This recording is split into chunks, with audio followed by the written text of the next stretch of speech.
Well, hello everyone, this is Vaishnavi Gupta. Hoping you're happy and healthy and welcome back to my channel. और अगर आप लोगों को feel नहीं आ रही है फुल पॉडकास्ट वाली, then I don't know how am I supposed to give you more vibes. मुझे कैमरा पकड़ा नहीं जा रहा, बट मुझे आ रही है. And because on your demands I have invited my friends of science humanities, और मैं खुद कॉमर्स की and some of my more friends to talk about the things that you need to know before opting science, before opting commerce और opting humanities. और even if you confuse, तो my सारी confusion clear हो जाएगी after watching this video, because I am going to clear your every single doubt. I have my questions written on in here, या काफ़ी rough में लिखे हैं, but yes I do have. And I am gonna ask my friends streams, subjects, क्यों लेना चाहिए, career options and everything. So, if you are in 11th grade, this is the video for you. Just look at me and my friends working really hard. ये था science streams के बच्चों के साथ. I was just with my friends trying to record the video. But अब जब record कर ली मैंने around 40 minutes की, after discussing and after all the question answer session, I realized कि वॉइस क्लियर नहीं आ रही है अच्छे से, एंड सिर्फ मेरी ही वॉइस क्लियर आ रही है बिकॉज रिकॉर्ड हो रहा था. एंड इन लोगों की आवाज़ थोड़ी बजिंग साउंड आ रही थी. ऑल्सो नेटवर्क इशूज़ बहुत ज़्यादा होता है एट दैट टाइम. इन लोगों से I decided another method of making this video. Let's begin that. And as you saw कि मतलब मैंने ट्राई करा था कि गूगल मीट करके आई ट्राई टू कि मतलब आंसर कर सके तुम लोगों के questions, because despite I am a commerce with math student, you all keep on asking me some doubts about humanities और PCM या PCB या PCMB. And even you know कि मतलब मुझे आइडिया तो है, बट स्टिल आई थिंक मेरे friend से ज़्यादा ज्ञान लेना उस बारे में एंड एडवाइस लेना will be much better because they are in that stream. So I decided to call up my friends and ask them to make a video for you guys ताकि तुम्हें आइडिया मिल जाए और commerce के लिए आए. And my other friends and classmates will answer you and help you. Also humanities will be covered in this video, so any stream that you're opting, सब कुछ इसी वीडियो में you'll get all your answers. So watch this video till the end, and if any of my classmate, schoolmate or the person that is featured on this video is watching the video, then thank you so much for getting featured in my video. बाकी video end तक ज़रूर देखना. Let's begin. So we'll begin with science first. Let's go. Okay, so is science really that difficult जितना stereotype है उसका? जैसा बोला जाता है कि साइंस एकदम ही टफ है कि हम कर ही नहीं पाएंगे, बहुत ज़्यादा टफ होती है. Yes it is tough, but उतना स्टीरियोटिपिकल वे में टफ नहीं होता है साइंस. आप एक टाइम पे मैनेज कर सकते हो. And if you are taking science, you have a question in your mind कि आप साइंस क्यों ले रहे हो. पीयर प्रेशर में नहीं लेना है. ओके, मन कर रहा है, मज़ा आ रहा है, इसलिए भी नहीं लेना है. एक एम होना चाहिए कि कुछ तो करना है, इसीलिए साइंस ली गई है. और difficult I don't say, because I am an average student as of now, but मेरे अकॉर्डिंग साइंस उतना टफ नहीं है अनटिल एंड अनलेस आप किसी कॉम्पिटिटिव एग्ज़ाम के लिए प्रिपेयर कर रहे हो. देखो, वैसे कहा जाता है कि साइंस डिफ़िकल्ट है. मैं कहूँगी हाँ, साइंस स्ट्रीम इज़ डिफ़िकल्ट.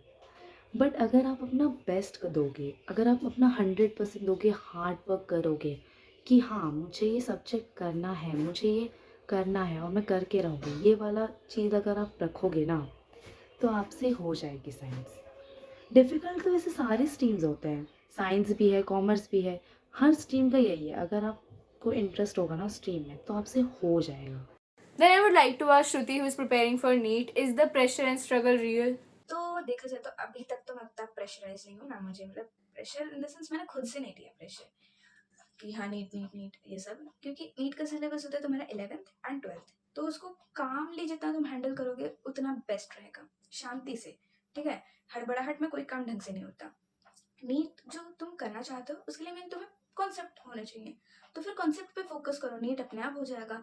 मतलब अगर तुम नीट नीट करते रहोगे कि कैसे होगा तो फिर तो नहीं होने वाला. जस्ट मेन इज प्रैक्टिस साथ में करते रहो. एमसीक्यूज की एमसीक्यूज ही बेस्ड होते हैं कॉन्सेप्ट पे. तुम्हारा कॉन्सेप्ट जितना तगड़ा होगा, जितना स्ट्रांग होगा, उतने अच्छे से तुम इजीली एमसीक्यू क्रैक कर सकते हो. और एमसीक्यू क्रैक कर लिए तो फिर तुम्हारे लिए कोई बड़ी बात नहीं है नीट.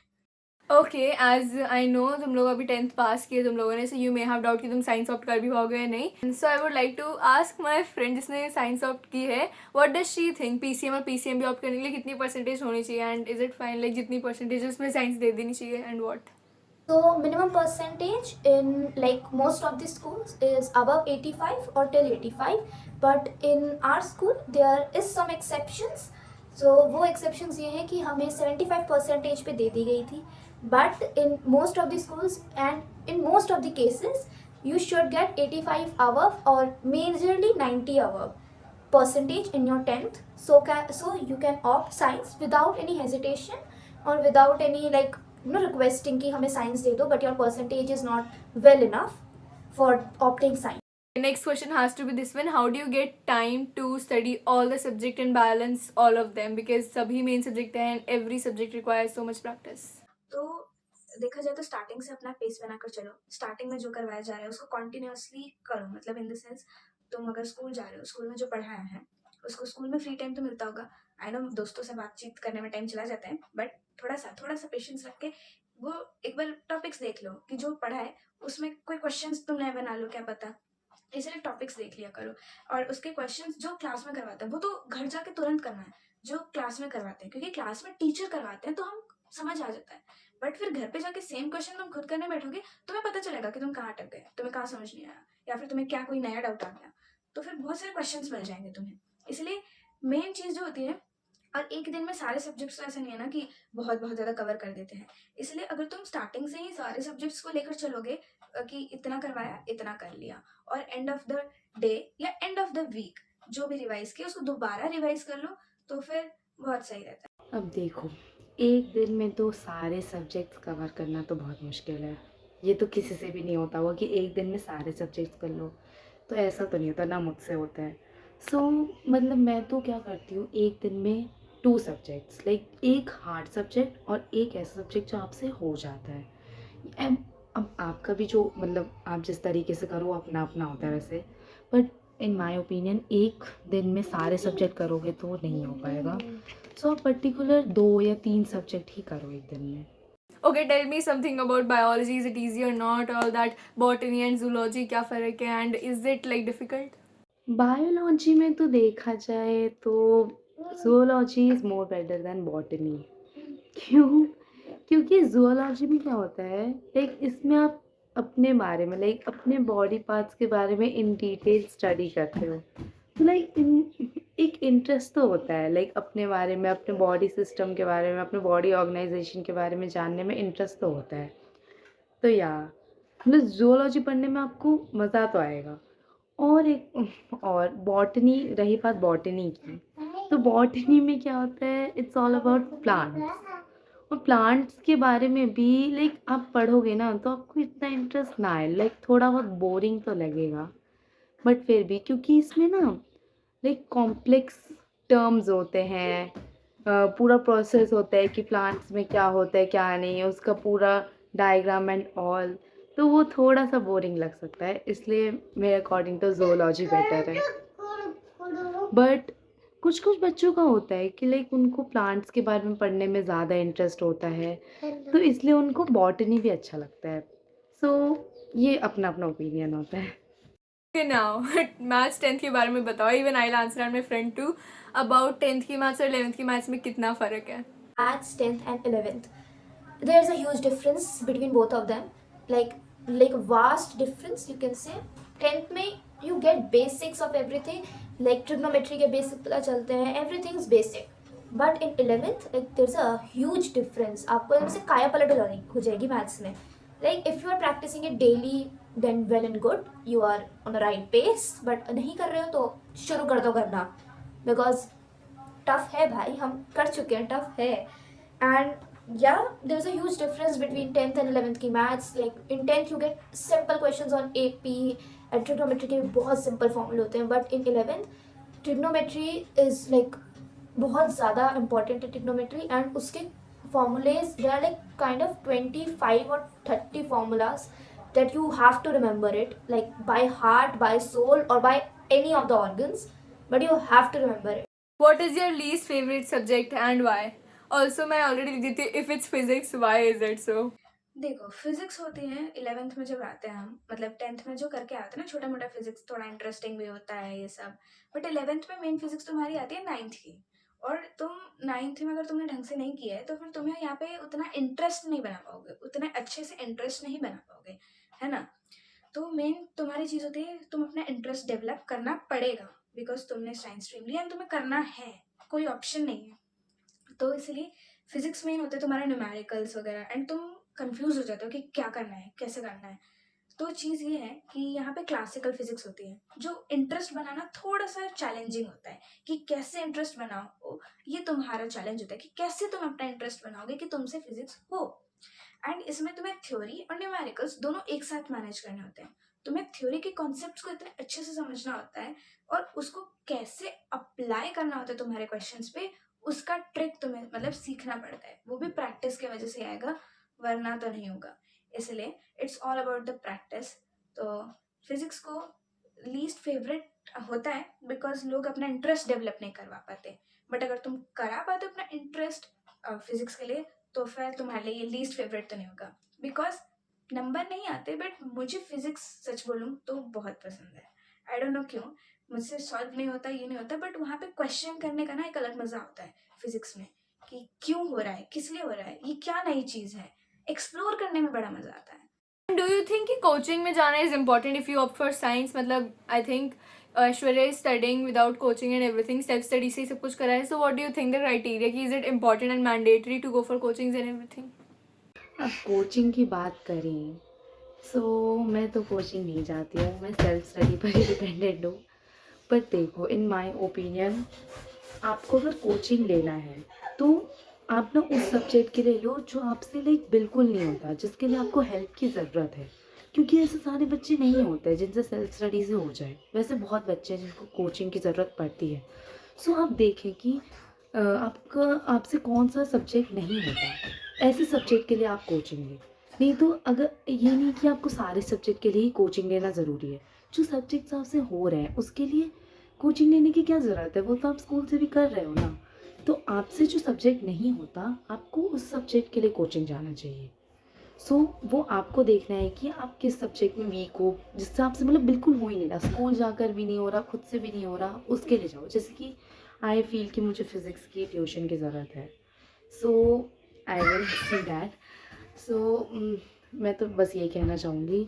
और ये रही बात, अगर आप कोचिंग भी ले रहे हो तो आपको टाइम मैनेजमेंट तो आना ही चाहिए। लाइक कि आप मतलब स्कूल में एक सिलेबस चलता है, कोचिंग में एक सिलेबस चलता है, तो आपको वो चीज़ देखनी पड़ेगी कि आप उस चीज़ को मैनेज कर पा रहे हो कि नहीं। आप दो अलग अलग जगहों के सिलेबस मैनेज कर पा रहे हो कि नहीं। क्योंकि जिस दिन जहाँ पे जो पढ़ाया जाएगा, आपको घर आकर वो चीज़ रिवाइज़ करनी ही होगी, नहीं तो आपसे नहीं हो पाएगा, है ना। इसलिए आपको देखना पड़ेगा कि आप मैनेज कर पा रहे हो कि नहीं। और अगर आपसे नहीं हो रहा तो आपको मैनेज करना पड़ेगा। आपको अपना टाइम टेबल बनाना पड़ेगा कि मुझे इस टाइम पे स्कूल की चीज़ें करनी है और इस टाइम पे कोचिंग की चीज़ें करनी है। सर या and what about chemistry and lab experiments जो भी होते हैं, दैट वाइट कोट पहनने वाली फील? आई थिंक मेरा काफ़ी मन था व्हेन आई वाज किड कि वाइट कोट पहन के साइंस लेंगे, बट आई ऑप्टेड कॉमर्स दो। पर हाँ, what is the experiment and solving वाला पार्ट जो केमिस्ट्री में है? This is a good question. Actually, this is a good question. As a science student, chemistry is a really great subject and really, like kind of is a musty wala subject hai wo. In 11th, theory is a little less of chemistry and like there are numericals of course. Chemistry is consisting both numericals and theory. ऐसा नहीं है कि आपको सिर्फ theory मिलेगी या फिर सिर्फ न्यूमेरिकल मिलेंगे। इन 11th it is a mixture of that. Like आपको किसी चैप्टर्स में बहुत ज़्यादा न्यूमेरिकल्स मिलेंगे, किसी चैप्टर्स में बहुत ज़्यादा ही थ्योरी मिलेगी। And about it's lab experiences, it's quite nice and you get a feeling of, you get a feeling of supreme when you wear that white lab coat. And yeah, mostly if you like to play with chemicals or like you are curious about things, like especially about chemicals कि ये colour आया क्यों, like ये ऐसा होता क्यों, इतना toxic क्यों बोलते हैं हम लोग, then you should take science, I must say, because chemistry is all about remembering compounds के फॉर्मूले, उनका मास एंड सॉल्विंग में वो सब बहुत काम आता है। And lab experience it's quite fun अगर आप ढंग से करें तो। ऐसा नहीं कि मज़े में मैं आ जाओ कभी किसी पे एसिड फेंक दें, नो, तमीज़दार अच्छे से करेंगे। Chemistry is a really fun subject and its lab experience is really good. I think that's it for science. I hope तुम्हारे काफ़ी डाउट्स क्लियर हो गए हो, पर कुछ भी डाउट्स है तो कमेंट में लिख दो। I think they will help you और I will help you guiding की जो मैं कर सकती हूँ, या फिर they will help you regarding that. Now let's talk about commerce. मैं खुद भी इसमें अपना ओपिनियन एवरीथिंग दूंगी एंड इससे तुम्हें एक्सपीरियंस का पता चलेगा हमारा कैसा रहा 11th का कॉमर्स के साथ experience. Okay, so let me ask my classmates, why did you opt for commerce and what are your future plans? I chose commerce because theory is something I despise. मतलब मुझे रट्टा मारना बिल्कुल पसंद नहीं है, होता ही नहीं है मुझसे. एंड आई जस्ट थिंक कि साइंस और आर्ट्स में बहुत ज़्यादा रटना पड़ता है. So commerce seemed a bit more practical and realistic to me. And about future plans, मतलब मैंने पहले से सोच रखा था that I want to do CA, pursue CA once I grow up. But never say never, so I might change it once I am out of 12th, I guess. Yes. Why did you opt for painting with commerce? So I did that because according to me, maths 12th के बाद काम नहीं आने वाली जो हमें school में पढ़ाते हैं, क्योंकि उसमें होता है पाइथागोरस थ्योरम, ट्रिग्नोमेट्री, क्वाड्रिलेटरल, ये सब होता है। और ट्रस्ट मी, ये सब 12th के बाद नहीं काम आएगा, बिकॉज़ मैं कॉमर्स में हूँ और मुझे पता है मुझे क्या करना है आगे चल के। और इफ़ मैं मैथ्स लेती हूँ बाद में 12th के बाद, तो उसमें 40 टू 50% स्टार्ट्स होगी एंड इतनी ही चाहिए मुझे, जो कि मैं इको में पढ़ रही हूँ। तो इसलिए मैंने मैथ्स नहीं ली। और the second reason is why I didn't टूक मैथ्स, बिकॉज़ मैथ्स की वज़ह से जो परसेंटेज है, एक तो वो डाउन होती जा रही है बच्चों की। बच्चे फेल हो रहे हैं मैथ्स में। And the next question says, what are the subjects that you hate and why? Like a least favorite subject of yours maybe. वैसे तो सब सब्जेक्ट ही पसंद नहीं है, but still I would recommend of economics, because मुझे economics ऐसे मतलब शुरू से समझ आई नहीं है सिवाय स्टार्ट्स के। स्टार्ट्स में तो ठीक लगती है, बट थ्योरी पोर्शन मेरे सर के ऐसे ऊपर से जाता है, मुझे नहीं समझ आता। तो दैट्स व्हाई मुझे इकोनॉमिक्स पसंद नहीं है, theory portion. A subject I hate has to be business studies, because उसमें बहुत सारी थ्योरी होती है जो मेरे से एक बारी में याद नहीं होती. And it's the subject I scored least in 11th finals. तो yeah has to be business studies. Next question. अब हमने लीस्ट फेवरेट सब्जेक्ट की बात की है, so most favourite subject and scoring subject की भी बात करनी is very important. So let's talk about it. As of now in 11th I think economics सबसे ज़्यादा स्कोरिंग सब्जेक्ट है. And I am talking micro, क्योंकि स्टैट्स में फिर वही कैलकुलेशन आ जाती है रूट वाली, which is pretty tiresome. See micro में क्वेश्चंस ज़्यादा घूम फिर के नहीं आ सकते, फिक्स क्वेश्चंस होते हैं वही आते हैं. एंड मैंने ये भी देखा है कि टीचर बहुत ज़्यादा कहीं से ढूंढ के क्वेश्चंस नहीं देती, तो वो ऊपर ऊपर से ही आते हैं. वैसे ही ऊपर ऊपर से पढ़ के जाओगे तो नंबर आ जाएंगे. लेट्स आस्क माई क्लासमेट जिसने पेंटिंग ऑप्ट की है and not maths, what does she think कि पेंटिंग ईजी है या नहीं है, एंड कैसा है मतलब पेंटिंग का, इज़ लाइक मार्क्स कितने लगते हैं थ्योरी वगैरह, and how does she think कि इट्स ईजी और not. Painting is not easy, trust me when I से दिस। बिकॉज़ पेंटिंग में क्या होता है कि तुम्हें 2 मार्क्स के लिए भी 100 टू 120 वर्ड्स लिखने पड़ते हैं, and which is not easy. तुम्हें पूरा आर्टिस्ट का नाम जानना पड़ता है, क्या पेंटिंग बनाई थी, कौन से स्कूल की थी, क्या हुआ था उस टाइम पे, ये सब कुछ याद करना पड़ता है। और इसमें एक बात ये होती है कि अगर तुम मतलब तुम्हें प्रैक्टिकल और थ्योरी दोनों में पास होना पड़ता है। इसके लिए प्रैक्टिकल होता है हमारा 70 मार्क्स का एंड थ्योरी होती है 30 मार्क्स की। एंड ट्रस्ट में थ्योरी बहुत डिफिकल्ट होती है प्रैक्टिकल के साथ, और स्कोरिंग है अगर तुम पढ़ के जाओ तो. Do you think coaching is important for you, and if yes, कौन कौन सी कोचिंग तुम खुद जाते थे and everything like that. Also अगर तुमने कॉमर्स के लिए वीडियो नहीं देखी है, ऑलरेडी हैव अ वीडियो, सो मैंने बहुत सारी कोचिंग की बात कर रखी है एंड सब चीज़ की बात कर रखी है, सब्जेक्ट वाइज बात कर रखी है, so go watch that video. Yes, according to me, coaching is very important for a student of class 11, 12th. Because हमारे स्कूल में सच बताऊँ तो पढ़ाई होती नहीं है, और हमें कोचिंग की बहुत ज़्यादा ज़रूरत होती है, and specially for the subject of accounts, business and economics, and if आपके पास मैथ्स है तो मैथ्स भी. इंग्लिश भी ईज़ी नहीं है, बट ठीक है, बस वो तुम खुद से कर ही सकते हो. जो बच्चा यूट्यूब से कर सकता है, जो अपना 10 घंटे दिमाग फोड़ सकता है लैपटॉप में, वो ना जाए कोचिंग के लिए, बट आई वुड रिकमेंड कि जाओ कोचिंग के लिए. ज़्यादा बेनिफिशियल रहेगा अगर तुम्हें अच्छे मार्क्स चाहिए तो.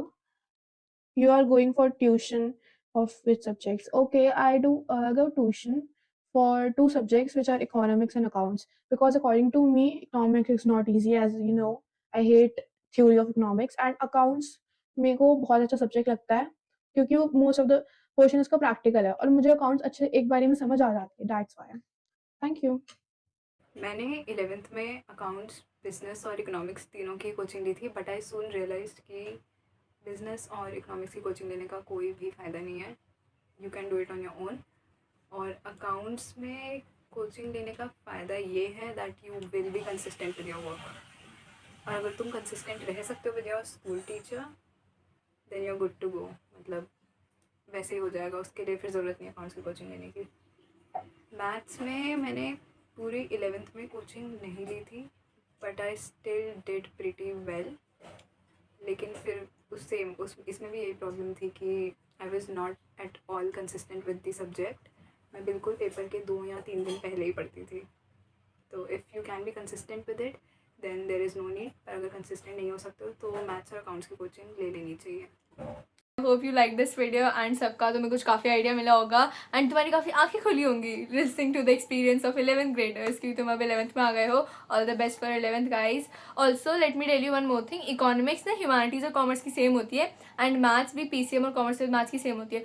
ये just कुछ कॉमन और बेसिक क्वेश्चन थे जो मुझे कॉमेंट्स में दिखे, so I thought of answering it. And thank you so much for watching the video till the very end. I will see you in the next one. Till then take care and bye bye. Also, yeah, just binge watch my other videos. I have a lot of videos on my channel. I have made playlists for you guys. Do check that. Bye.